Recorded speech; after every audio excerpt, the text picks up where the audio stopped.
улсын хурлын даргыг хятад айлчлах үеэр бол Монгол улс урт хугацааны болон хөгжлийн зээл авах ийм өсөлтөө бол тавьсан. За дээрээс нь бол одоо нөгөө Хятадын ардын банкны swap зээлийн хугацааг хойшлуулах гэх мэтлэнгийн өсөлтүүд бол явагдаж байгаа. Монгол улсын засгийн газар Далай ламыг ураагүй гэдгээ бол албан ёсоор илэрхийлсэн. Өөрөөр хэлэх юм бол Далай лам Монгол улсад айлчилсан энэ явдалтай бол Монгол улсын засгийн газар бол хамаагүй. Энэ бол нөгөө гандан тэгшлэн хийдийн шашны байгууллагын шугамар ирсэн гэдэг энэ байр суурь мэдээллийг бол албан ёсоор илэрхийлсэн. Дээрээс нь бол бас нэг хятад бодлогыг бол одоо Монгол улсын засгийн газар бол энэ тал дээр бол зогсож байгаа гэдэг энэ байр сууриа бол илэрхийлсэн байж байгаа. Ийм л мэдээлэл байгаа. За ерөнхийдөө тав хүн мэдж байгаа шүү дээ.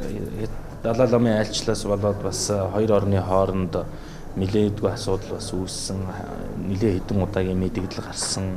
За Монгол улсаас явагдах хэд хэдэн айлчлууд хойшлогдсон ийм асуудал бий болсон. Тэгэхээр энэ асуудал дээр бол нэлээд нааштай одоо ийм ойлголцол бий болоод үр дүн бол гараад ирж байгаа гэж ойлгож байна.